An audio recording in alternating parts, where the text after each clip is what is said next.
Hi friends, welcome back to Lakshmi cooking style.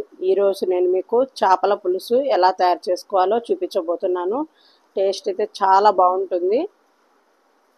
నేను ఇంట్లో రెగ్యులర్గా చేసుకునే ప్రాసెస్లో చూపించబోతున్నానండి. సూపర్ అంటే సూపర్గా ఉంటుంది. ఒక్కసారి ఈ ప్రాసెస్లో మీరు కూడా ట్రై చేయండి.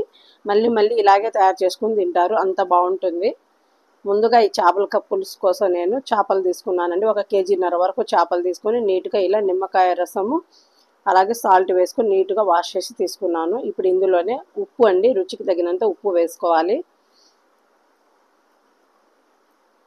అలాగే పసుపు 1 అర టీ స్పూన్ వేసుకోవాలి.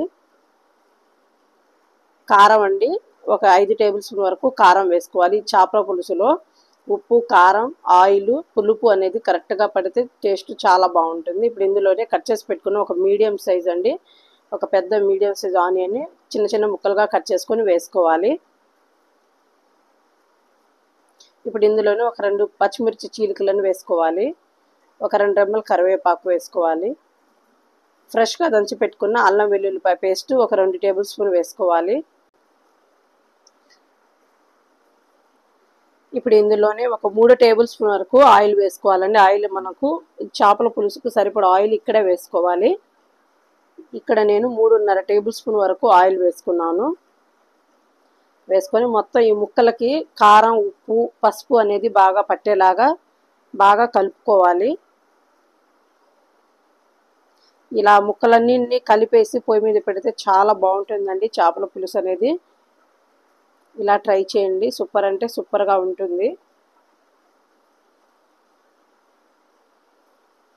ఈ ముక్కలకి ఉప్పు, కారం ఇలా పట్టించడం వలన ముక్కలు అనేవి సప్పగా ఉండకుండా చాలా టేస్టీగా ఉంటాయండి.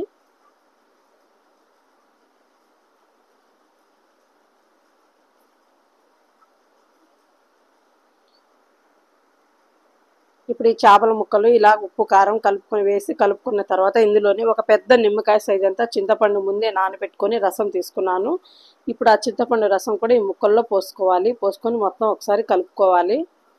ఈ చేపల ముక్కల్లో నార్మల్ వాటర్ అనేది వాడకూడదండి, మొత్తం చింతపండు రసంతోనే ఉడికించుకోవాలి.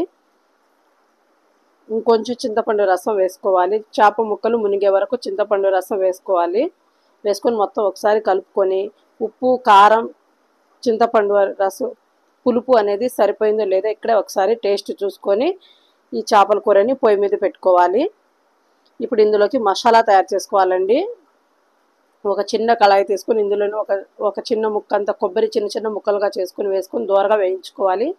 కొబ్బరి కొంచెం వేగిన తర్వాత ఒక 2 టేబుల్ స్పూన్ ధనియాలు వేసుకొని వేయించుకోవాలి. ధనియాలు కూడా వేగిన తర్వాత ఒక 2 రెమ్మల కరివేపాకు, 1 టేబుల్ స్పూన్ అంతా జీలకర్ర వేసుకొని లో ఫ్లేమ్లో మంటను పెట్టుకొని వీటన్నిటిని దోరగా వేయించుకోవాలి. ఇందులో మెంతులు వేసుకోవాలండి. మెంతులు లేకపోతే మెంతుల ప్లేస్లో ఇలాగ పుట్నాల పప్పు ఒక 2 టేబుల్ స్పూన్ వేసుకుంటే పులుసు అనేది చిక్కబడుతుంది, చిక్కగా గ్రేవీగా బాగుంటుంది. నా దగ్గర మెంతులు లేవు కాబట్టి ఇక్కడ నేను పుట్నాల పప్పు వేసుకుంటున్నాను. ఈ పుట్నాల పప్పు వేసుకుంటే మనకి పులుసు చిక్కబడుతుంది, బాగుంటుందండి. ఇందులోనే 1 టేబుల్ స్పూన్ వరకు వాము వేసుకోవాలి. వాము వేసుకోవడం వల్ల ఈ చేపల పులుసు టేస్ట్ చాలా బాగుంటుంది. నచ్చితే వేసుకోండి, లేదంటే స్కిప్ చేసేయచ్చు. వాము వేసుకున్న తర్వాత ఫ్లేమ్ని ఆఫ్ చేసేసి మంటను చల్లార్చుకోవాలి. ఆ వేడికి ఆ వాము అనేది వేగిపోతుందండి. ఇప్పుడు మనకి చేపల పులుసు అనేది ఉడుకుతూ ఉంది. ఒక్కసారి ఇలా ఒక క్లాత్ తీసుకొని 2 వైపులు ఇలా తిప్పుకుంటూ ఎక్కడైనా గరిటె అనేది పెట్టకుండా ఇలా చేపల పులుసుని కలుపుకోవాలి. ఇప్పుడు మనం వేయించి పెట్టుకుని ఈ మసాలాని దంచుకోవాలి.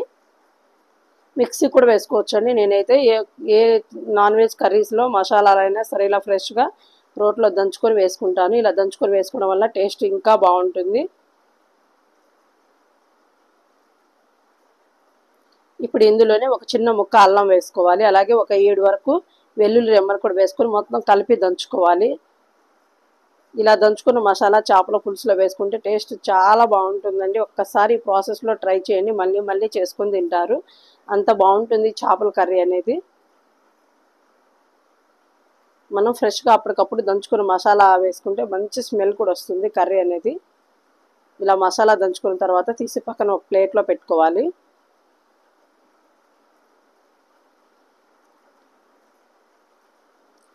ఇప్పుడు చేపల పులుసు అనేది ఉడుకుతుందండి. ఇప్పుడు ఇందులో ఆయిల్ అనేది పైకి సపరేట్ అవుతూ ఉంది. ఇలా అవుతున్నప్పుడు మనం దంచి పెట్టుకున్న మసాలాని వేసుకోవాలి.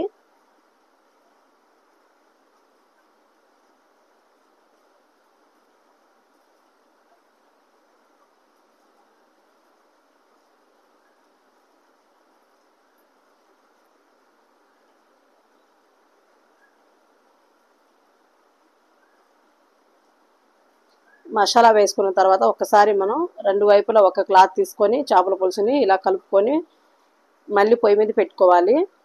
గరిటె అనేది ఎక్కడ వాడకూడదండి. ఇలా క్లాత్తోనే మనం చేపల పులుసుని ఇలా తిప్పుకొని పెట్టుకోవాలి. ఇలా కలుపుకొని పెట్టేసుకోవాలి.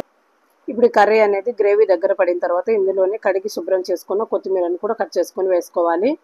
అంతేనండి, ఎంతో ఈజీ అండి, సింపుల్గా తయారు చేసుకునే టేస్టీ చేపల పులుసు అయితే రెడీ అయిపోయింది. ఈ వీడియో కనుక మీకు నచ్చితే ఒక్కసారి ఈ ప్రాసెస్లో ట్రై చేయండి. సూపర్ అంటే సూపర్గా ఉంటుంది. మళ్ళీ మళ్ళీ చేసుకొని తింటారు, అంత బాగుంటుంది టేస్ట్. ఈ వీడియో కనుక మీకు నచ్చితే నా ఛానల్ని సబ్స్క్రైబ్ చేయండి, లైక్ చేయండి, షేర్ చేయండి, కామెంట్ చేయండి.